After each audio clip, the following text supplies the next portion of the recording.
Hello guys, welcome back. और अब हम लोग करने जा रहे हैं आईसीएसई हिस्ट्री का second chapter, rise of nationalism and the birth of the Congress. बहुत ही इंपॉर्टेंट चैप्टर है इंडियन हिस्ट्री से रिलेटेड कि हमारी जो हिस्ट्री है वो कहीं ना कहीं बहुत ज़्यादा इन्फ्लुएंस होती है किससे? बर्थ ऑफ कांग्रेस से। कांग्रेस जो कि 1885 में इस्टेब्लिश हुई थी, उसका आज तक इन्फ्लुएंस है। आज भी वो पॉलिटिक्स में है, गवर्नमेंट में भी आती रहती है। तो मतलब ये एक बहुत ही इंपॉर्टेंट चैप्टर है और इस हिस्ट्री में ये हुआ, इस वजह से आज हमारा प्रेजेंट ऐसा है, आप ऐसा कह सकते हैं। ठीक है, it had a very great impact on India's history as well as it has a very great impact on India's present. ठीक है, तो हम लोगों का जो चैप्टर है या जो टॉपिक है वो है नेशनलिज्म। ठीक है, नेशनलिज्म का मतलब क्या होता है? नेशनलिज्म का मतलब होता है अपने, पहले तो नेशन आ गया। नेशन मतलब देश के प्रति, या देश हो गया आपकी जो भी कंट्री है, जो भी आपकी टेरिटरी है, उसके प्रति एक इमेंस लव। अगर हम इसको नेशनलिज्म की ऐसी डेफिनेशन देखें तो भाई नेशनलिज्म हो जाएगा, या कह लीजिए nationalism is the feeling of immense pride and extreme love towards one's nation. ठीक है, क्या हो जाएगा? नेशनलिज्म मतलब अपने देश की प्रति आपका मतलब बहुत ज़्यादा अपने देश की तरफ गौरवान्वित फील कराना, और साथ ही अपने देश के प्रति बहुत ज़्यादा प्यार, एक्सट्रीम लव, इमेंस लव। ठीक है, ये होता है नेशनलिज्म। इसको हम लोग एक वर्ड में अगर बोलना चाहें तो हम लोग इसको कह सकते हैं पैट्रियोटिज्म। पैट्रियोटिज्म, ठीक। ये तो हो गया नेशनलिज्म की मीनिंग, मतलब एक जनरल मीनिंग होगी नेशनलिज्म की। लेकिन इंडियंस के लिए नेशनलिज्म क्या था? फॉर इंडियंस नेशनलिज्म जो था वो इमेंस लव था। ठीक है, इमेंस लव और प्राइड, वो वाली चीज़, ऐसे स्पेलिंग गलत है। ठीक है, इमेंस लव और प्राइड, वो वाली चीज़। और साथ में दूसरी चीज़ क्या हो सकती है? सोचिए ज़रा, लिखता हूँ मैं, मतलब धीरे धीरे लिखूँगा, सोचना क्या हो सकता है। अब तक तो आ ही गया होगा, रिसेंटमेंट टुवर्ड्स ब्रिटिश। इंडियंस के लिए नेशनलिज्म के दो ही मतलब थे, एक इमेंस लव, ये फिर भी कम था। ज़्यादा इंडियंस के लिए जो मायने रखता था नेशनलिज्म, वो था रिसेंटमेंट। किसके प्रति? Towards British. ब्रिटिश के लिए जो इंडियंस की खुन्नस थी, that was more prominent nationalism in the hearts of Indians. ठीक है, ये हो गया नेशनलिज्म। और क्योंकि मेजॉरिटी ऑफ स्टूडेंट्स के पास ये बुक रहती है आईसीएसई हिस्ट्री की, रत्ना सागर की, which is authored bye Sudeshna Sengupta, तो मैं उसी से पढ़ाऊँगा। ठीक है, लाइन बाय लाइन एक्सप्लेनेशन तो नहीं हो पाएगा, लेकिन पॉइंट बाय पॉइंट एक्सप्लेनेशन होगा। तो मैं आपको यही एडवाइस करूंगा कि आप वीडियो देखो, एक पॉइंट सुनो, उसके बाद उसको पॉज करो, पॉज करके आप देखो कि बुक में क्या दिया हुआ है, वो पढ़ो। This will help you to retain the content for a longer time. ठीक है, तो चलिए स्टार्ट करते हैं। ऑर्डर से ही चलूँगा मैं, ऑर्डर ब्रेक नहीं करूँगा। ठीक है, तो आपको ढूंढने में भी कोई खास मुश्किल नहीं होगी। ओके, तो पहली चीज़ हमारे पास मूवमेंट्स हाईलाइटिंग नेशनलिज्म, कि कौन कौन से ऐसे मूवमेंट्स थे जिनको देख के लग रहा था कि हाँ भाई, इंडिया में धीरे धीरे नेशनलिज्म जाग रहा है, धीरे धीरे इंडियंस के अंदर, इंडियंस के दिल के अंदर नेशनलिज्म वाली फीलिंग उमड़ रही है। ऐसे क्या क्या थे? एक तो था वहाबी मूवमेंट। वहाबी, ये नाम सुन के मतलब लग रहा है कुछ इस्लामिक रिलीजियस से रिलेटेड होगा, इस्लामिक रिलीजियस एक्टिविटी से कुछ रिलेटेड होगा, और उसी से रिलेटेड है। वहाबी कौन थे? फॉलो, मतलब वहाबी मूवमेंट था। इसमें जो वहाबी थे या वहाबीज़ जो लोग थे वो कौन थे? वो थे फॉलोअर्स। किसके? ये फॉलोअर्स थे सैयद अहमद बारलवी के। किसके? सैयद अहमद, ऐसा एक और नाम आएगा। ठीक है, तो कंफ्यूज मत होइए कि ये दूसरे हैं वो दूसरे हैं। ठीक है, सैयद अहमद बारेलवी, ठीक है, इनके फॉलोअर्स थे। तो इन्होंने क्या किया? इन्होंने मतलब रिपीटेडली बहुत सारे रिवोल्ट्स किए ब्रिटिश के खिलाफ। ये मतलब जैसा कि आपको मैंने बताया कि ये रिलीजियस फॉलोअर्स थे इस्लाम के, जो इस्लामिक रिलीजियस फॉलोअर्स थे, ये एक तरीके से वो थे। ठीक है, तो इनकी लीडरशिप में इन्होंने ब्रिटिश के खिलाफ खूब सारे रिवोल्ट्स किए। ठीक है, इन्होंने अपना एक एजुकेशन सेंटर भी बनाया, religious education centre for Muslims. कहाँ पे? दियोबंद में। ठीक है, किस टाइप का हो सकता है वो? जो मैंने कहा रिलीजियस एजुकेशन सेंटर, अगर आपने कहीं नाम सुना हो मदरसा, सुना है आपने ये नाम? मदरसा, जो आपने सुना हो कि मदरसे में बच्चे पढ़ते हैं इस टाइप के। तो मदरसे क्या थे? मदरसे उस टाइम के क्या आज भी मदरसे होते हैं जो रिलीजियस एजुकेशन प्रोवाइड करते हैं, मुस्लिम रिलीजियस एजुकेशन या फिर जो इस्लामिक टीचिंग्स थी प्रॉफिट मोहम्मद की, वो सारी चीज़ें यहाँ मदरसे में प्रोवाइड करी जाती हैं, पढ़ाई जाती हैं। ठीक है, तो ये आपकी छोटी सी चीज़ थी इस बारे में कि भैया मदरसे क्या होते हैं। इसी तरीके से एक और होता है मदरसे के ही जैसा, वो होता है एक सेकंड याद नहीं आ रहा नाम मुझे, मकतबा कहते हैं उसे। ठीक है, मकतबा। तो ये दो जगहें होती हैं फॉर द टीचिंग्स या फिर इस्लामिक रिलीजियस टीचिंग्स के लिए।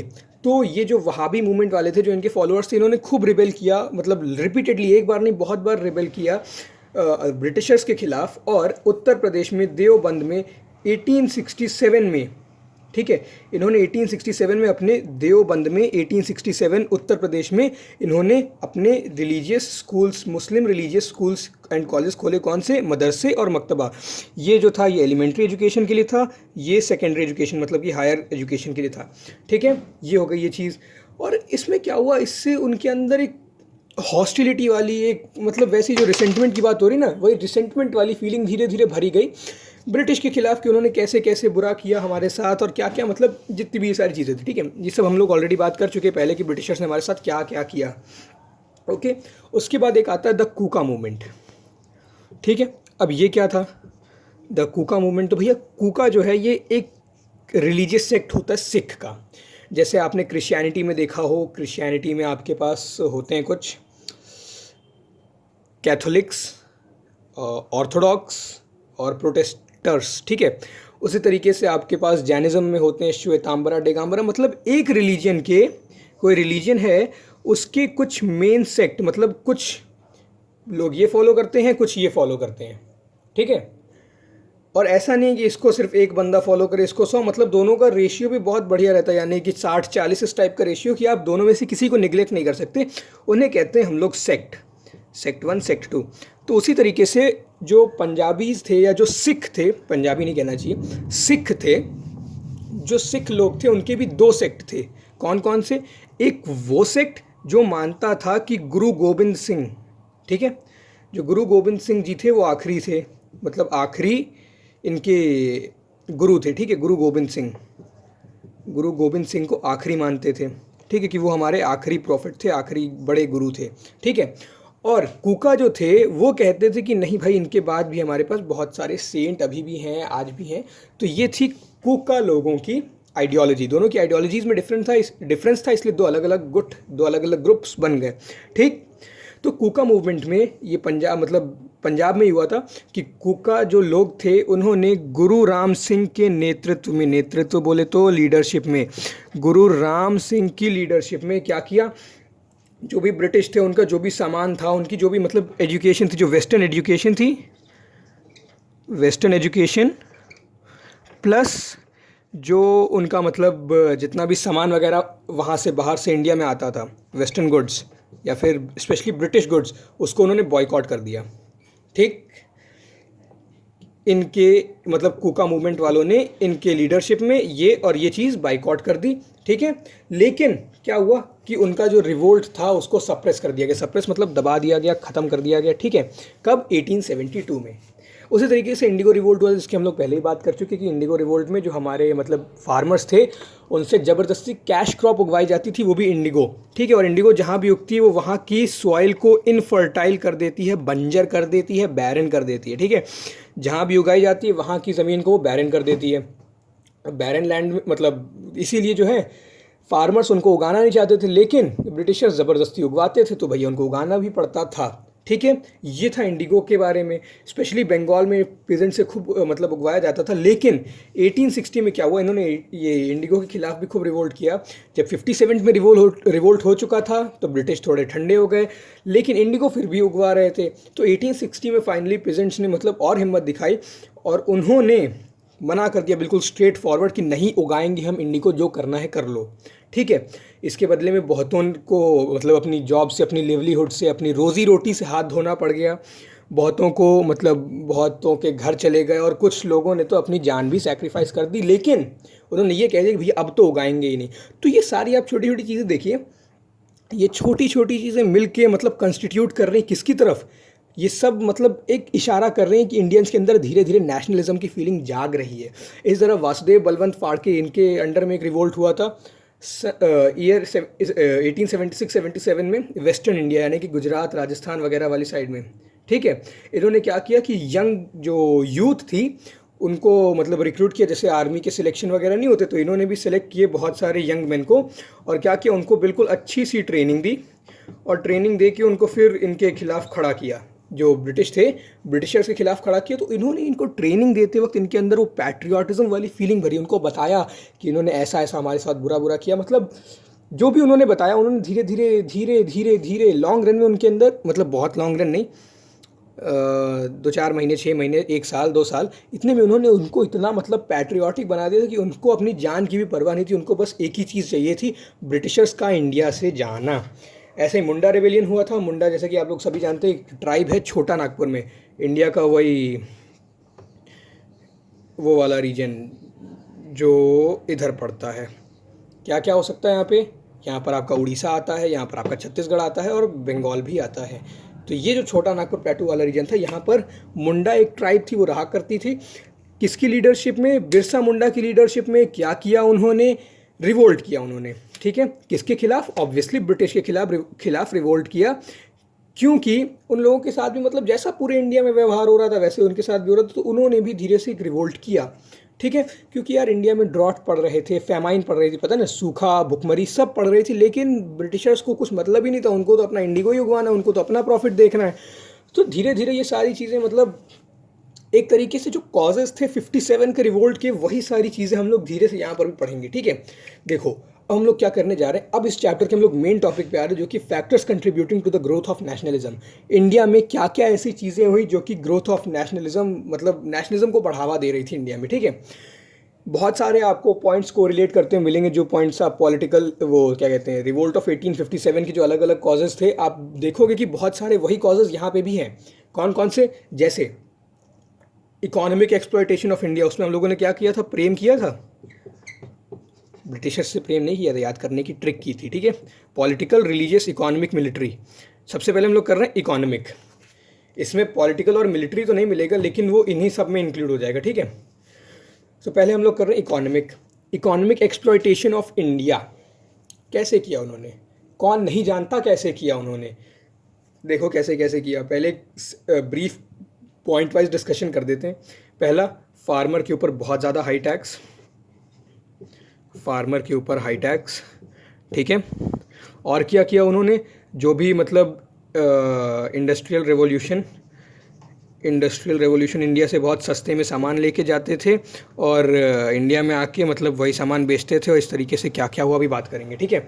उसके बाद द एजुकेटेड यूथ, इसका भी दिमाग ख़राब था। क्यों? क्योंकि इनको मतलब इन्होंने पढ़ाई लिखाई की, IAS वाईएएस बने, मतलब बनने के लिए पढ़ाई लिखाई की, इनको समझना था वो समझ गए, ठीक है। तो द एजुकेटेड यूथ, इसने पढ़ाई लिखाई की कुछ बनने के लिए, लेकिन क्या हुआ लास्ट में? रिज़ल्ट ये निकला कि ब्रिटिशर्स ने मतलब इनको जो रिस्पेक्ट, जो औहदा, जो इनको पोस्ट मिलनी चाहिए वो इनको मिली नहीं। अभी आ रहे हैं, रुक जाओ थोड़ी देर, अभी एक एक पॉइंट को अच्छे से डिस्कस करेंगे, ठीक है। इसमें मेन हमें यही 4 पॉइंट्स पढ़ने, और आखिरी है इकोनॉमिक वेलफेयर। इकोनॉमी है तो इकोनॉमिक तो पढ़ना ही पड़ेगा, जब इकोनॉमिक एक्सप्लॉयटेशन ऑफ इंडिया वाले पॉइंट्स हैं। तो इकोनॉमिक वेलफेयर ऑफ इंडियंस, इस पर तो बिल्कुल भी ध्यान ही नहीं दिया जा रहा था, मतलब कि बिल्कुल इसको खुला ही छोड़, मतलब आ रहे हैं, रुक जाओ अभी एक एक चीज़ समझ में आएगी और क्या कह सकते हैं। तो पहली चीज़ है भैया, फार्मर्स के ऊपर बहुत ज़्यादा हाई टैक्स लगाया जा रहा था। देखो उस टाइम पे ना जो ब्रिटिशर्स थे वो मतलब बहुत सारी, मतलब उनकी अलग अलग जगहों पे अलग अलग पॉलिसीज़ थी टैक्स कलेक्शन की, ठीक है। जिनमें से एक थी permanent settlement of Bengal, Ryotwari system, Mahalwari system, Zamindari system, इस टाइप की कुछ उनकी पॉलिसीज़ थी, ठीक है। जिनमें से हमारे मतलब जो इस बुक में दिया हुआ और जो हमारे सिलेबस के लिए भी इंपॉर्टेंट है वो यही दो हैं, एक रियोटवारी और एक ज़मींदारी, ठीक है। ये 4 पॉइंट्स आप देख लो, याद कर लो, ठीक है। आगे बढ़ते हैं। तो जो हाई टैक्स था कैसे था भैया, दो थी हमारे पास, एक रेवतवाड़ी और एक ज़मींदारी जो मेन थी, ठीक है। बाकी एक सिर्फ बंगाल में थी, परमानेंट सेटलमेंट ऑफ बंगाल, और ऐसे ही महलवाड़ी सिर्फ मतलब सेंट्रल इंडिया के कुछ पार्ट्स में थी, जैसे यूपी वगैरह, ठीक है, यूपी पंजाब में। जो मेन थी रेवतवाड़ी, उसमें क्या होता था कि चलो पहले ज़मींदारी समझते हैं। ज़मींदारी में क्या था कि ये सपोज़ कर लो ब्रिटिश कंपनी है, ठीक है, कंपनी है अभी ये, मतलब डायरेक्ट कॉलोनी नहीं, अभी कंपनी है सिर्फ, ठीक है। ब्रिटिशर्स ने किसके साथ किया डील, उन्होंने ज़मींदार के साथ डील किया। क्या कहा इन्होंने, कहा, और फिर सुनो, ज़मींदार ने किया इनके साथ जो कि हैं फार्मर्स, ठीक है। तो हुआ ये कि इन्होंने कहा कि ब्रिटिशर ने इनसे कहा जाओ तुम जाके टैक्स वसूलो, जितना मतलब जितना ला पाओगे उतना अच्छा है, क्योंकि जितना ये देखो ये इधर से टैक्स वसूलेगा ज़मींदार, ठीक है, और फिर ये ज़मींदार जो है टैक्स ला के देगा ब्रिटिश को। तो जितना टैक्स ज़मींदार यहाँ से वसूलेगा उतना ज़्यादा वो ला के ब्रिटिशर को देगा, उतना ही प्रॉफिट उसको होगा। तो यहाँ पर ज़मींदार इतनी ज़ोर ज़बरदस्ती करके इनसे टैक्स लेता था, इतना ज़्यादा हाई टैक्स चार्ज करता था, मतलब कि फार्मर्स को झक मार के मनी लेंडर्स के पास जाना पड़ता था, उनसे पैसे लेने पड़ते थे।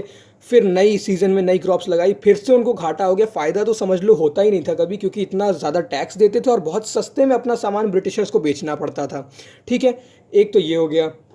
दूसरा क्या भाई, दूसरा है आपके पास कि रेवतवाड़ी सिस्टम। रेवतवाड़ी सिस्टम में क्या हुआ कि इसमें सीधा सीधा इनका जो ये रेवतवाड़ी सिस्टम तो फिर भी थोड़ा ठीक था, इसमें इन्होंने क्या किया, डायरेक्ट लिंक किया कंपनी के जो लोग थे वो फार्मर के साथ, ठीक है। रेवत का मतलब ही होता है कल्टीवेटर, तो इसमें वो सीधा इनके पास मतलब सीधा इनसे कांटेक्ट किया, लेकिन यहाँ पर डील हो रखी थी, अगर इसको 100 रुपये का प्रॉफिट होता है तो इसको 50% यानी कि 50 रुपये इनको देने पड़ेंगे, ठीक है। और फिर इनको 50 का प्रॉफिट होगा, उसमें से नए बीज ये सब लाना आना सब मिला के इनका मतलब जो खुद के लिए जो प्रॉफिट बचता था मुश्किल से 5-10 रुपये, बस, इससे ज़्यादा नहीं। मतलब मैं एक परसेंटेज वाली बात बता रहा हूँ, ज़रूरी नहीं उनका 100 का ही प्रॉफिट, मतलब 100 ही का ही कमाते हो सकता है, 1000 कमाते हो, 10,000 कमाते हो, जस्ट एक राउंड ऑफ फिगर बता दिया, ठीक है। तो उनको इतना सा फ़ायदा होता था सिर्फ, बाकी सब ये ले गई, बाकी कुछ सामान में चला गया, इनिशियल इन्वेस्टमेंट में चला गया, तो ये होता था। लेकिन इसमें एक चीज़ तो ये इसमें अच्छी थी कि ज़मींदार हट गए, तो मतलब वो जो ज़बरदस्ती करता था वो नहीं था, इसमें एक फ़िक्स अमाउंट था कि भैया 50% आपको देना है। और तीसरी चीज़ जो इसमें अच्छी थी कि इसमें हर 20-30 साल में लैंड को मतलब नाप देखा जाता था कि लैंड की फर्टिलिटी कितनी है, अगर लैंड अभी भी फर्टाइल है तो अभी भी आपको हाई टैक्स देना पड़ेगा, और अगर लैंड जो है कम फर्टाइल हो गई तो आपको मतलब थोड़ा कम टैक्स देना पड़ेगा, ठीक है। लैंड अगर बैरन होती जा रही तो आपके टैक्स कम होते जाएंगे, लेकिन 20-30 साल में ये अमाउंट रिवाइज किया जाता था, जिसका मतलब कोई मतलब नहीं था। 20-30 साल में तो फार्मर बड़ा हो जाए, बूढ़ा हो जाए, हो सकता है मर भी जाए, ठीक है। तो इन्होंने जो रिवाइज करने वाला पीरियड रखा था ये बहुत बड़ा था, तो ये भी एक मतलब उनके अंदर गुस्सा भरता गया, ठीक है। मैंने क्या कहा था, इंडियंस के लिए जो नेशनलिज्म था वो क्या था, नेशनलिज्म एक intense feeling of love towards Indian, और दूसरा बिटर फीलिंग्स या फिर feelings of resentment for British, ठीक है। इंडिया के लिए प्यार, love for India and resentment for British. तो जो भी मतलब पॉइंट्स हैं जिनमें इंडिया का मतलब ब्रिटिश ने इंडियंस के साथ बुरा किया, वो सारे पॉइंट्स कंट्रीब्यूट करते हैं इंडिया के नेशनलिज्म के मतलब इंडियंस के अंदर नेशनलिज्म की फीलिंग के फॉर्मेशन के लिए, ठीक है। तो एक चीज़ तो ये हो गई। उसके बाद भैया जैसा हम सभी लोग जानते हैं ये नाम तो मतलब क्या ही बताएं, इंडिगो, ठीक है। उस टाइम पे फार्मर्स क्या मतलब सॉरी ब्रिटिशर्स क्या करते थे, फार्मर्स से इंडिगो उगवाते थे। इंडिगो क्या था भाई, कैश क्रॉप थी, ठीक है। कैश क्रॉप मतलब खाने के लिए यूज़ नहीं हो सकती थी, पहली चीज़ इंडिगो कैश क्रॉप थी। दूसरी चीज़, जहाँ उगा दो वहाँ की जो लैंड है वो बिल्कुल बैरन हो जाती थी, ठीक है। तीसरी चीज़, ये उगाने में पैसा ज़्यादा लगता था, और जो कंपनी वाले थे ब्रिटिश थे वो इसको बहुत सस्ते में बहुत चीप रेट में लेते थे कि इनको तो नुकसान ही हो जाता था। फार्मर को एक नुकसान तो यहीं से हो गया, पहले तो हाई टैक्स दो, उसके बाद पहले ब्रिटिशर्स को हाई टैक्स दो, मतलब वहाँ पे ब्रिटिशर्स खूब कमाई करते, फिर यही चीज़ ब्रिटिशर को चीप में बेचो यही चीज़, वो और ज़्यादा इनकी धुलाई हो जाती थी। तो इनको प्रॉफिट तो क्या ही, तो माइनस में ही जाने वाले थे और माइनस में चले भी जाते हैं, क्योंकि इनका इनिशियल इन्वेस्टमेंट जो है बहुत ज़्यादा हो जाता है और कमाई इनकी होती नहीं है, ठीक है। तो ये थी इंडिगो के साथ प्रॉब्लम। सबसे बड़ी प्रॉब्लम तो यही थी कि भैया कैश क्रॉप थी, खाई नहीं जा सकती थी, इस वजह से इंडिया में खूब सारे फैमाइन आए। फैमाइन मतलब भुखमरी, लोग मतलब भूख के मारे मर रहे थे। क्योंकि इंडिया पहले सेल्फ सफिशिएंट था, लेकिन जब से कैश क्रॉप उगानी पड़ गई तब से इंडिया में खाने की कमी हो गई, क्योंकि कैश क्रॉप उगा रहे, फूड क्रॉप तो उगा नहीं रहा, अब खाने की कमी तो भैया फिर भुगतो, फैमाइन तो आएगी। अब ये जो फैमाइन आई, इस फैमाइन ने भी ब्रिटिशर्स के खिलाफ इंडियंस के अंदर रिसेंटमेंट भरा, यानी कि इनडायरेक्टली उनके अंदर नेशनलिज्म की फीलिंग भर दी। ठीक है, ये सारे पॉइंट्स आपको लग रहा होगा कहीं ना कहीं उससे रिलेट हो रहे हैं जो हम लोगों ने इसके पहले किया था। ठीक है, फर्स्ट वॉर ऑफ इंडिपेंडेंस के कॉजेज़ में। ठीक है, एक और चीज़ थी यार, चलो इसको लिखा रहने देते हैं। यहाँ से बहुत चीप में सामान लेके गए। ठीक, इन्होंने क्या कर रखा था, सपोज़ ये इंडिया है, ये इंग्लैंड है, तो ये ब्रिटिश ने क्या किया, इंडिया से बहुत सस्ते में सामान लेके जाएंगे, बहुत सस्ता, हद से ज़्यादा सस्ता। ठीक है, यहाँ से यहाँ तक लेके गए, यहाँ पर मतलब फैक्ट्री वगैरह लग रही थी। इंडिया में जो है सारी चीज़ें हाथ से बनाई जाती थी, सब कुछ होता था, तो उसमें फिर पैसा भी ज़्यादा लगता था। ठीक है, तो वही सामान इंडियंस ने बनाया 40 रुपये का। ठीक है, ये यहाँ से लेके गए और इसी सामान को इन्होंने इंडिया में ला के बेचा 35 रुपये का। तब ये किसका खरीदेंगे, जो पॉपुलेशन है, जो लोग हैं, वो किसका खरीदेंगे, ऑब्वियसली यही खरीदेंगे। इसीलिए हमें ब्रिटिश सामान को बॉयकॉट करने की ज़रूरत पड़ गई, करने की ज़रूरत पड़ गई, क्योंकि वो इतना ज़्यादा सस्ता, सारे लोग यही खरीदे ले रहे थे। इस वजह से हमें बॉयकॉट करना पड़ा, क्योंकि सारे लोग इसी, सबका झुकाव इसी की तरफ था। ठीक है, तो ये एक तो पहले तो बहुत चीप में ले जाते हैं। ठीक, यहाँ से बहुत चीप में ले गए, और फिर यहाँ से मतलब जो बना के लाते हैं वो भी सस्ता बना के लाते हैं, क्योंकि देखो यार, ये चीज़ जो है ब्रिटिशर्स को चीप में मिल गई, लेकिन जो इंडियन है, इंडियंस को तो ये चीज़ एक्सपेंसिव पड़ जाएगी ना, इंडियंस को यही चीज़ महंगी पड़ गई। तो उनका जो मतलब वो, एक तो ये हमें मशीन से बनता है तो इसलिए भी सस्ता हो जाता है, यहाँ पर एक तो इंडियन हाथ से बनाता है तो महंगा हो गया। उसके बाद फिर यहाँ पर इनको जो इनका इनिशियल रॉ मटेरियल तो वो भी इनको महंगा मिलता है, तो इसलिए भी इनका जो है ज़्यादा एक्सपेंसिव हो गया। तो देखा जाए तो ये जो वहाँ पर इंडस्ट्रियल रेवोल्यूशन था, यहाँ से जो सस्ते में लेके जाते थे, इनको मतलब अपना खूब सारा प्रॉफिट निकाल के यहाँ पे बेचते थे, उससे इंटर्न हुआ ये कि इंडिया की इकॉनमी बहुत मतलब बुरी तरीके से गिरी, और जो इंडिया में जितने भी क्राफ्ट्समैन थे, आर्टिशियंस थे, उनकी तो बेचारों की वाट लग गई थी। उनका तो मतलब क्या बताएं, उनकी लिवलीहुड छूट गई, गुजर बसर का जो भी उनका एक साधन था रोज़ी रोटी का, वो भी छूट गया सिर्फ इस वजह से। यहाँ पे क्या होता था कि इंडिया में सामान जो इंपोर्ट खूब किया जाता था, ठीक है, जो यहाँ इंग्लैंड से इंडिया में सामान आ रहा है उसमें जो है ना के बराबर टैक्स लगाते थे, क्योंकि टैक्स जो है वो इंग्लैंड वालों से लेंगे तो जाएगा तो इंग्लैंड वालों की जेब में, तो इससे यहाँ से जो सामान आता था उसमें बहुत कम टैक्स लगता था, और यहाँ से जो सामान एक्सपोर्ट होता था इंग्लैंड में उसमें कम टैक्स लगता था, और यहाँ से जो बाकी देशों में सामान जाता, ठीक है, जैसे आपने मर्चेंट ऑफ वेनिस में पढ़ा हो कि एंटोनियो की शिप्स इंडिया में भी गई थी, त्रिपोलिस इंडिया वगैरह। इसका मेंशन शायद एक्ट 3 के सीन 2 में था, हाँ एक्ट 3 के सीन 2 में, जहाँ पर बेसानियो बोलता है कि उसकी सारी शिप्स मतलब उसकी कोई शिप नहीं लौटी, त्रिपोलिस गई थी, इंडिया गई थी, यहाँ गई थी, वहाँ गई थी, उसकी एक भी शिप नहीं लौटी। तो वही चीज़ है यहाँ पर कि इंडिया से जो बाकी जगह सामान जाया करता था वहाँ के लिए इन्होंने एक्सपोर्ट ड्यूटी इतनी हाई कर दी, इतना ज़्यादा मतलब टैक्स लेने लगे। इंग्लैंड के लिए कम टैक्स, बाकी हर जगह के लिए इतना महंगा टैक्स कि इंडिया वाले जो थे वो सामान एक्सपोर्ट भी नहीं कर पाते थे किसी और को, तो उनको अपना सारा सामान भले ही सस्ते में लेकिन बेचना इन्हीं को पड़ता था। कहीं और बेचेंगे तो टैक्स ही इतना ज़्यादा हो जाएगा कि वो बेच नहीं पाएंगे, उनको प्रॉफिट बहुत कम होगा, तो चलो इन्हीं को बेच के प्रॉफिट थोड़ा ज़्यादा मिल रहा है तो इन्हीं को बेच देते हैं। तो ठीक है, इस तरीके से इकॉनमी की इंडिया की वाट लगा दी इन लोगों ने। उसके बाद एजुकेटेड यूथ की जो बात आई कि भाई एजुकेटेड यूथ, इसका क्या हिसाब किताब था। तो देखो यार, हम लोग भी आज किस लिए पढ़ाई करते हैं, इसलिए कि आगे कोई अच्छी जॉब अब लग जाए, पढ़ाई लिखाई करें, आईएएस वाईएएस बने, ठीक है, मतलब आईएएस वाईएएस ज़रूरी नहीं है, आपको जो भी आपका ड्रीम हो, जो भी गोल हो वो बने। क्यों करते हैं, सो दैट आगे लाइफ में स्टेबिलिटी रहे, आगे मतलब जॉब अच्छी मिल जाए, एक अच्छा मतलब रुतबा हो, घर बंगला गाड़ी वाड़ी सब हो, ठीक है। तो इसलिए आज मतलब आज के ज़्यादातर लोग ये इसीलिए पढ़ाई करते हैं। 3 इडियट्स में तो डायलॉग भी यही था कि सब लोग पढ़ते थे एजुकेशन के लिए, लेकिन वो रैंचो जो मतलब सब लोग पढ़ते थे कि जॉब लग जाए, जॉब लगेगी तो एक अच्छी मतलब घरवाली होगी, बड़ा घर होगा, गाड़ी होगी, लेकिन रैंचो जो था वो सिर्फ पढ़ने के लिए पढ़ता था, ठीक है। तो यही आज की रियलिटी है, ज़्यादातर लोग जो है ना सिर्फ जॉब के पीछे भागते इसलिए पढ़ते हैं। और ये चीज़ सिर्फ आज ही नहीं, आज से 200 साल 300 साल पहले भी यही था कि जो एजुकेटेड यूथ थी वो इसलिए पढ़ती थी सो दैट उसको अच्छी जगह जॉब मिल जाए, गवर्नमेंट जॉब मिल जाए। आज भी सरकारी नौकरी के बहुत मतलब फ़ैन फॉलोइंग बहुत सरकारी नौकरी की, उस टाइम पर भी थी। तो एजुकेटेड यूथ ऑफ इंडिया उसने इतनी पढ़ाई क्यों की इसलिए की कि भैया सिविल सर्विस में चले जाएं, जैसे आज आईएएस होता है, पहले आईसीएस होता था, अभी इसके बारे में बात करेंगे, ठीक है। यहाँ चले जाएं, मतलब कहीं ना कहीं कोई अच्छी नौकरी लग जाए, क्योंकि जैसे हम लोगों ने बात कर लिया कि फार्मर्स की हालत कितनी खस्ता थी, जो क्राफ्ट्समैन थे उनकी हालत भी बहुत ज़्यादा खस्ता थी। तो ये चाह रहे थे भैया आईसीएस में चले जाएँ, कहीं पुलिस में चले जाएँ, कहीं सोल्जर वोल्जर कहीं अच्छी जगह चले जाएँ, इसलिए इन्होंने इतनी पढ़ाई की। और पढ़ने के बाद इनको मिला क्या? मिला इनको ये कि ऊपर की सारी पोस्ट जो थी किसके लिए थी? ब्रिटिश की, ठीक है। और इनके हाथ क्या लगा? सिर्फ ये नीचे की थोड़ी सी पोस्ट, कि इनके अंदर पोटेंशियल था यहाँ पर बैठने का, ये वाली पोस्ट डिजर्व करते थे, और इनको इसके ऊपर कुछ मिलता ही नहीं था, ठीक है। आ रही ना बात समझ में? कि इनको मतलब डिज़र्व ये करते थे और इनको मिलता ये था। उनको टॉप की पोजीशंस बिल्कुल मना ही कर दी जाती थी, that they were denied the top positions, ठीक है। अब इससे भी तो उनके अंदर रिसेंटमेंट भरेगा ना कि यार स्टार्टिंग के 25 साल 20 साल 21 साल जितना भी हम लोगों ने इतनी पढ़ाई लिखाई की और मतलब इतनी पढ़ाई की किस लिए? इस पोस्ट में बैठने के लिए नहीं ना, वो तो यही पोस्ट चाहते थे, लेकिन ब्रिटिशर्स ने दी ही नहीं।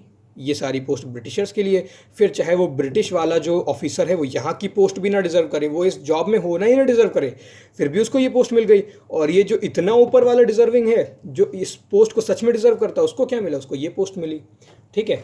तो इसके भी एजुकेटेड यूथ के अंदर गुस्सा भरा।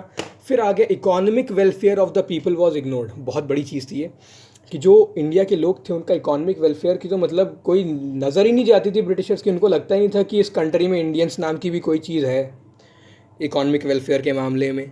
मतलब कि उनके ऊपर टैक्स पे टैक्स, दे टैक्स, मतलब इतना टैक्स भर दिया कि बेचारों की जितनी कमाई नहीं होती थी उससे ज़्यादा टैक्स चला जाता था, ठीक है। और फिर उस टैक्स को जो ब्रिटिशर्स थे वो पहले पूरा मतलब उसी में लगा दिया कि अपने इंग्लैंड का फ़ायदा हो, ब्रिटिश का फ़ायदा हो। ये तो बाद में जो है इंडिया में रेलवे लाइन स्टार्ट हुई, बहुत सारी चीज़ें हुई, लेकिन कब हुई? बाद में। पहले क्या हुआ? पहले तो यही हो गया ना, इकोनॉमिक वेलफेयर के नाम पे इंडियंस को इतना लूटा, और इकोनॉमिक वेलफेयर घंटा बिल्कुल भी नहीं किया, ठीक है। 1857 तक तो इतनी सी भी कोई चीज़ नहीं थी जो ब्रिटिशर्स ने अच्छी की हो, मतलब बढ़िया सी चीज़ की हो। उन्होंने जो भी चीज़ की सिर्फ अपने लिए की, भले इंडिया में की हो। जैसे म्यूनिसिपल कम्युनिटी, जो आज हम लोग म्यूनिसिपल कॉरपोरेशन होती है, वो शायद 1690 मतलब 17th सेंचुरी में पहले इस्टेब्लिश हुई थी। किसके लिए? सिर्फ ब्रिटिशर्स के लिए, वो इंडियंस के लिए काम करती ही नहीं थी। तो मतलब उन्होंने जितना भी इकोनॉमिक वेलफेयर किया जो इंडिया में किया, वो इंडिया में रहने वाले ब्रिटिश के लिए किया, नहीं तो बाकी ब्रिटिश में रहने वाले ब्रिटिश के लिए किया, ठीक है। इंडियंस के लिए उनका इकोनॉमिक वेलफेयर बिल्कुल था ज़ीरो, बस टैक्स लेना और टैक्स ही लेते रह गए। और जो इंडिया में फैमाइन आती थी, जितनी भी नेचुरल कैलामिटीज़ थी, फैमाइन हो गया, ड्रॉट हो गया, जब ये इंडिया में आती रहती थी, इनका तो कोई मतलब ही नहीं था उससे। इंडिया में फैमाइन आ रही है, आने दो, लोग मर रहे हैं भूखे, मरने दो, सूखा पड़ रहा है, पड़ने दो, इनको तो बस टैक्स चाहिए, ठीक है। तो ये होता था। तो इससे भी यार, इस सबसे ज़्यादा गुस्सा तो इसी से भर गया होगा कि हमारी ये बिल्कुल केयर नहीं करते और हमें इतना लूट रहे हैं, भरता है, समझ रहे हो ना। तुम भी अपने आप को उस जगह पे इमेजिन करो, उस सिचुएशन में रख के देखो, समझ में आ जाएगा। फिर अगली जो बड़ी हेडिंग दी हुई है, तो ये हमारा इकोनॉमिक एक्सप्लॉयटेशन यहाँ ख़त्म होता है। देखो ये पॉइंट्स बहुत ज़्यादा उससे रिवोल्ट वाले से मैच कर रहे हैं, ठीक है। तो दोनों के कुछ कॉमन पॉइंट्स निकाल लेना, याद कर लेना, वो इस आंसर में भी चल जाए, उस आंसर भी चल जाए, ठीक है। जिनको अगर रखना है तो, और जिनको याद करना उनको तो यार ये बातें एक ही बार में याद हो गई होंगी, क्योंकि यार सबसे बढ़िया तरीका अपने आप को उस जगह पर रख के देखो, अपने आप तुम्हें समझ में आएगा कि भैया यहाँ पर ऐसा मतलब हो रहा है, तो ये कितनी दुखद बात है, कैसी बात है, तुम्हें अपने आप सब समझ में आ जाएगा, ठीक है। तो with that note let us proceed. Racial discrimination,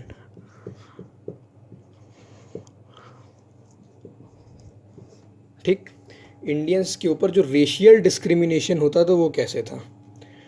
तो यार सबसे पहले तो यही था कि रिजर्वेशन वाली बातें, कि जो ब्रिटिशर्स थे उनको रिजर्वेशन मिलता था, ठीक है। अब थोड़ा बेसिक से बात करें तो ब्रिटिश जो थे वो अपने आप को इंडियन से ऊपर समझते थे, ठीक है। British felt themselves to be superior to the Indians, ठीक है। ऐसी एक चीज़ हम लोगों ने और पढ़ी है, कहाँ पे पढ़ी है? सोचो, इंग्लिश लिटरेचर में पढ़ी है। 3, 2, 1, जेसी ओवेंस वाले चैप्टर में माई ग्रेटेस्ट ओलंपिक प्राइज़, उसमें हम लोगों ने ये चीज़ पढ़ी है कि ब्रिटिश जो है वो मतलब वहाँ पर तो नाजीज़ जो जर्मन्स थे वो अपने आप को सबसे ऊपर समझते थे, ठीक है। उनके अंदर असली खून दौड़ता था इंसानों वाला, बाकी तो जानवर थे ना, ठीक है। तो उनका ये मानना था कि जो असली रेस है, जो स्ट्रांग है, सुपीरियर ह्यूमन है, वो सिर्फ कौन है, जर्मन्स हैं। उसी तरीके से इनका ये मानना था कि इंडिया में जो ब्रिटिश है वो सुपीरियर रेस है और इंडियंस जो हैं ये इन्फीरियर रेस है, ठीक है। अब रेस, यहाँ जहाँ पर रेस का वर्ड आ गया समझ लो रेशियल डिस्क्रिमिनेशन हो रहा है, फिर चाहे वो कलर बाइज्ड हो या कैसा भी हो, रेशियल डिस्क्रिमिनेशन तो चालू हो गया। उस टाइम पे इनको गोरे लोग कहते थे, बड़े लोग कहते थे, मतलब एक नहीं कई सारे नाम थे, और सारे किस पे बेस्ड, सिर्फ इसलिए क्योंकि भैया ये जो थे गोरे थे, देवर मतलब उनकी रेस दूसरी थी as compare to the Indians, that is it. ये था आपका रेशियल सेग्रीगेशन या रेशियल डिस्क्रिमिनेशन का सबसे पहला पॉइंट कि भैया था क्या। ये अपने आप को पता है क्या बताते थे, ब्रिटिश अपने आप को कहते थे कि हम ब्रिटेन से इंडिया इसलिए आए हैं ताकि हम लोग इंडियंस को सिविलाइज कर सकें, उनको सिखाएं कि जिया कैसे जाता है। अब ये बात इनको कौन बताए कि जो सबसे पहली एडवांस्ड और अच्छी सिविलाइजेशन थी, द इंडस वैली सिविलाइजेशन या हड़प्पन सिविलाइजेशन, वो इंडिया की थी। उस टाइम पे तो हमें इतना मतलब था, पता ही नहीं था कि इंडिया में ऐसा ऐसा भी होता है, हमें अपने रिच कल्चर के बारे में पता ही नहीं था।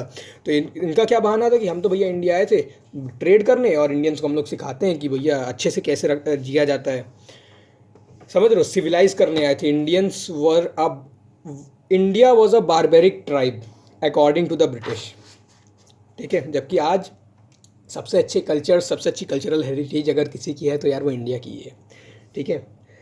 तो आगे बढ़ते हैं कि जो यहाँ पर रेशियल सेग्रीगेशन होता था वो मतलब आपको कैसे, मतलब इंडियंस कैसे उसको फेस करते थे। तो पहली चीज़ तो दी हुई है कि इंडियंस को उस कंपार्टमेंट में, जैसे कोई ट्रेन है, ठीक है, वैसे हाँ सपोज कर लो ये ट्रेन है और ये ब्रिटिश का कंपार्टमेंट है, तो इसमें कोई इंडियन बैठ नहीं सकता, ठीक है।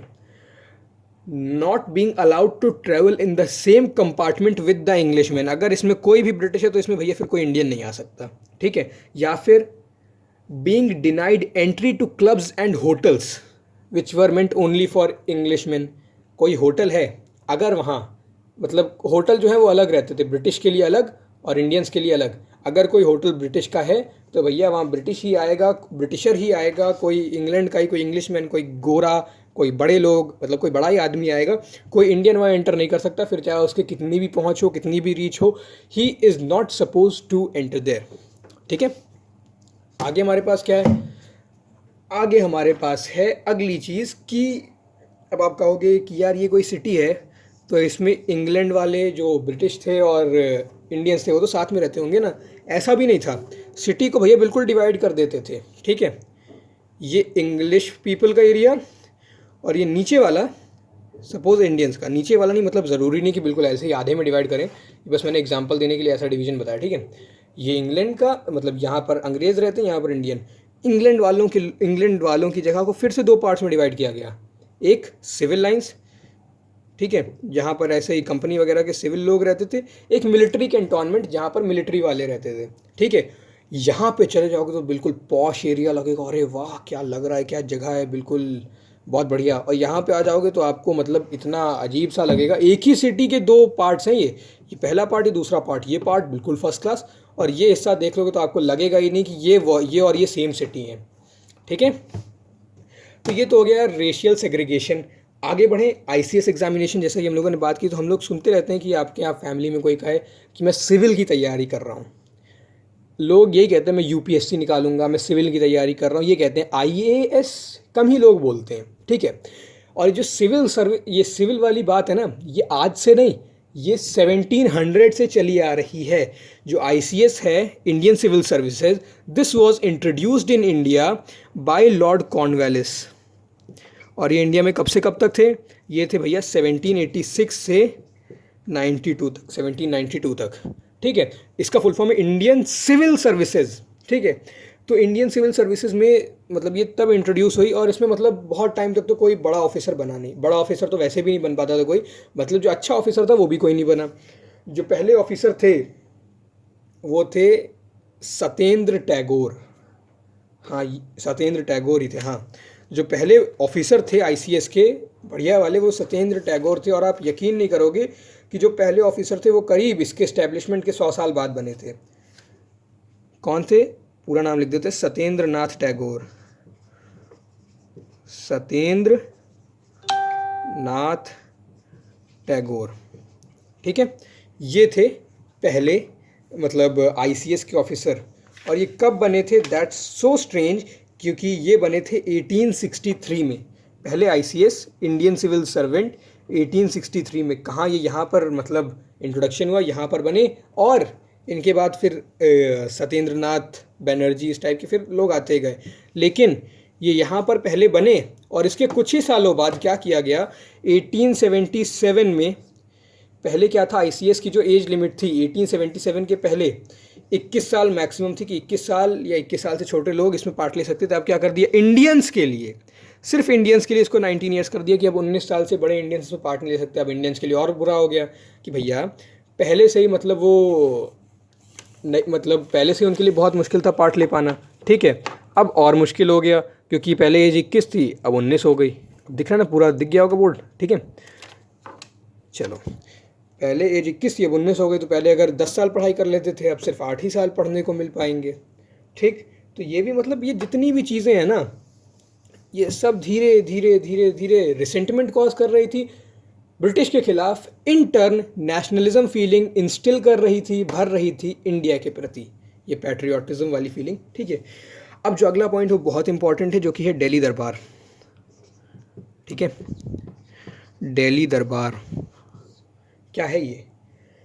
1876 में, ठीक है, ब्रिटिश ने एक एक्ट पास किया, रॉयल टाइटल्स एक्ट, जिसके अंतर्गत क्वीन विक्टोरिया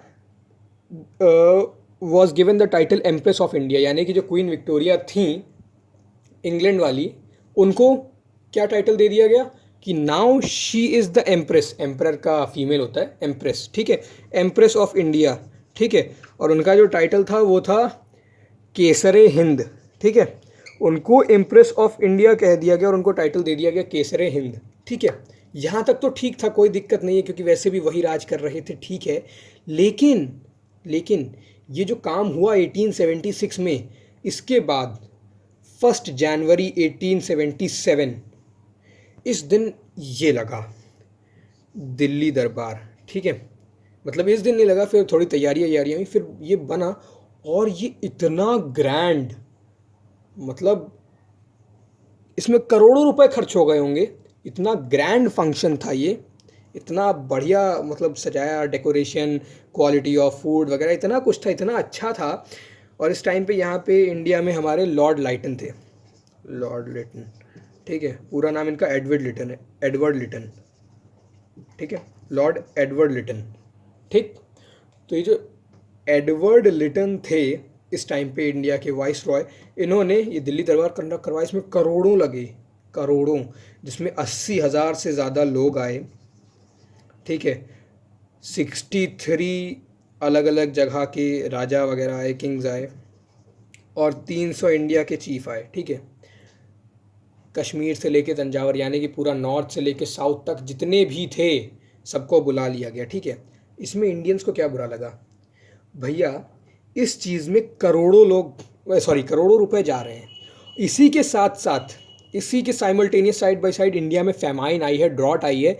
ब्रिटिशर, तुम्हारे पास हमारी फेमाइन के लिए पैसा नहीं है, वहाँ पर हमारे रिलीफ के लिए भेजने के लिए पैसा नहीं है, लेकिन यहाँ दरबार लगाने के लिए तुम्हारे पास करोड़ों में रुपए हैं। ये भी बात जो है इंडियंस को खल गई कि मतलब इनके पास हमारे बेटरमेंट के लिए, हमारे वेलफेयर के लिए पैसे नहीं है, और वहाँ इनकी रानी आ रही, रानी के लिए करोड़ों का मतलब खर्चा कर रहे हैं, ये कर रहे हैं, वो कर रहे हैं, ठीक है। तो ये सारी चीज़ें गुस्सा भरती गई। आगे देखो, अभी बहुत कुछ बाकी है, इसमें बहुत पॉइंट्स आएंगे। अगला है वर्नाकुलर प्रेस एक्ट, इसमें बहुत पॉइंट्स हैं यार, और इसमें ज़रूरी नहीं आप सारे याद करो, हर एक से 4-4 उठा लेना, ठीक है। Vernacular press act, press act क्या हुआ कि इंडिया में जो है प्रेस थी, ठीक है, थी। तो प्रेस तो आप सब लोग जानते होंगे ना, न्यूज़पेपर पब्लिकेशन वाली मीडिया वगैरह, ठीक है। तो उस टाइम पे इंडिया में प्रिंटिंग प्रेस थी, ठीक है, जो बहुत सारे न्यूज़पेपर्स चलते थे, बहुत सारे वर्नाकुलर मतलब होता है रीजनल इंडियन लैंग्वेज में चलते थे, ठीक है।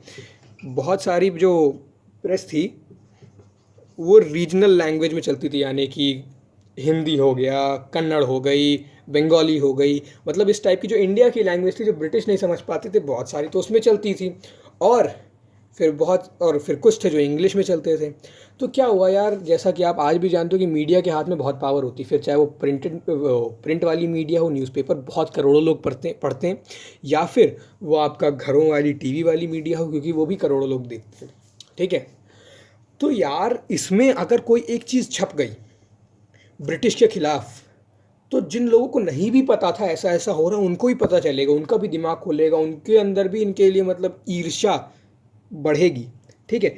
जैसे जब ये क्या कहते हैं आपका हुआ था दिल्ली दरबार, तो इसको बहुत क्रिटिसाइज़ किया गया कि फेमाइन चल रही है कंट्री में, फिर भी ये दिल्ली दरबार लगा रहे हैं, ऐसी चीज़ों को बहुत क्रिटिसाइज़ किया गया, ठीक है।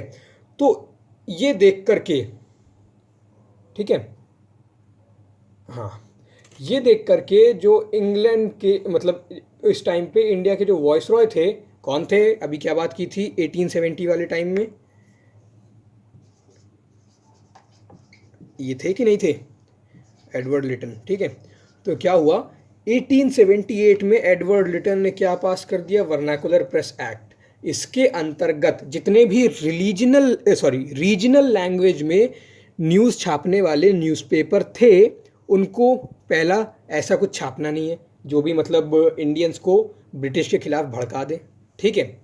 और दूसरी चीज़, जो भी उनको छापना है वो पहले ब्रिटिश को दिखाएंगे, पहले वो किसी एक को जैसे सेट कर दिया कि तुम, ये कोई ब्रिटिश है, यहाँ नहीं, यहाँ है ब्रिटिश, ठीक है, ये कोई ब्रिटिश है, इससे कह दिया गया कि तुम्हारा यही काम है कि तुम जा जाके इनका देखोगे कि ये क्या छाप रहे हैं, ठीक है। और अगर इनको कुछ भी सही नहीं लगता, तो कुछ भी लगता था कि हाँ ये दंगे भड़का सकता है या फिर ये ब्रिटिश के खिलाफ हो सकता है, तो फिर उसको वो हटवा देते थे, ठीक है। And this was known as censorship. आज भी आप देखो मूवीज़ में सेंसर बोर्ड ऑफ इंडिया बहुत सारी मूवीज़ को कभी कभी डिस्कार्ड कर देता है, ठीक है।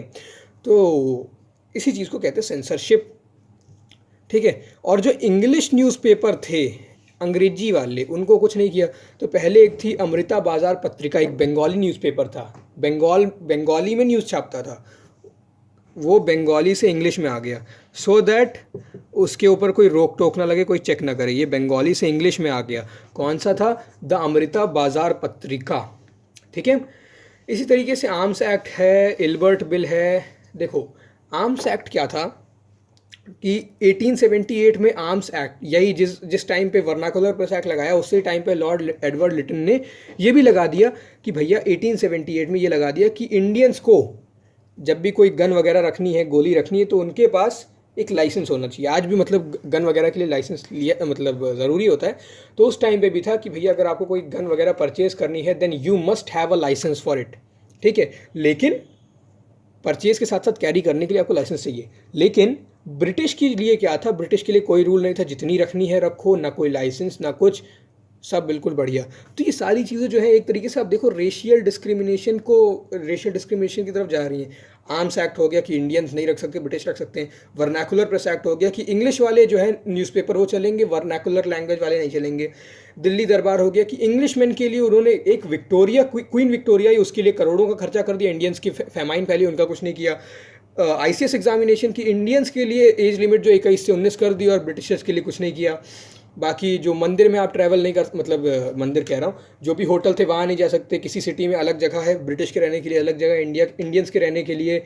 या फिर जो कोई ट्रेन है, अगर उस ट्रेन में कोई ब्रिटिश जा रहा है उस कंपार्टमेंट, तो उसमें आप नहीं जा सकते। तो ये सारी चीज़ें जो हैं सब की सब उसी तरफ पॉइंट आउट कर रहे हैं। और अगला वाला भी एक बहुत ही इंपॉर्टेंट पॉइंट है, इल्बर्ट बिल, ठीक है। ये पहले हुआ था, ये 1833 में हुआ था कि यार एक जो थे लॉर्ड रिपन, ठीक है, उनको मतलब एक चीज़ बुरी लगती थी कि एक इंडिया का जज है, ये इंडिया का जज है, इंडियन जज, ठीक है, ये यूरोपियन जज है, ठीक है, ओके।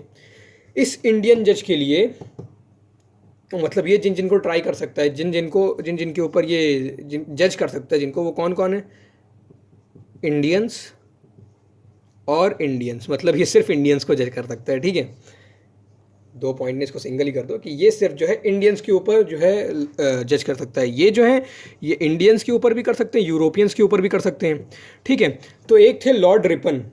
लॉर्ड रिपन को यार ये बात मतलब अच्छी नहीं लगती थी कि इंडियंस के साथ ये इतना रेशियल डिस्क्रिमिनेशन नहीं होना चाहिए, तो उन्होंने इसको बदलने की कोशिश की। तो सीपी इल्बर्ट एक लॉ मेंबर थे और साथ ही मतलब वॉइसरॉय के एग्जीक्यूटिव काउंसिल के एक लॉ मेंबर थे। तो सीपी इल्बर्ट ने क्या किया, इल्बर्ट बिल लेके आए 1833 में, और उसके अंतर्गत इल्बर्ट बिल आया, इल्बर्ट बिल इन 1833। और इसके अंतर्गत क्या किया गया, इसके अंतर्गत कहा गया कि ये जो हैं इंडियन जजेस, ये यूरोपियन लोगों को भी ट्राई कर सकते हैं, इनको भी जज कर सकते हैं। पहले क्या था, सिर्फ इंडियंस को करते थे, अब ये इंडियन के साथ साथ यूरोपियन को भी कर सकते हैं। तो इस बात पे बहुत कंट्रोवर्सी हुई, ये चीज़ ब्रिटिशर्स को बिल्कुल अच्छी नहीं लगी।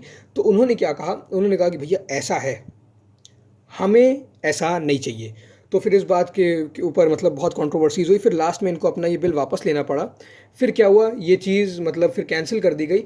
फिर ये कहा गया कि ठीक है, ये इनको टेस्ट तो कर सकते हैं, लेकिन अगर ये बंदा गिल्टी पाया गया, यूरोपियन गिल्टी पाया गया, तो इसके पास एक एडवांटेज रहेगा कि ये एक ज्यूरी मेंबर, मतलब एक ज्यूरी से ग्रुप ऑफ जज, मान लो 10 जज हैं, ठीक है, 4 5 6 7 8 9 10, ठीक है।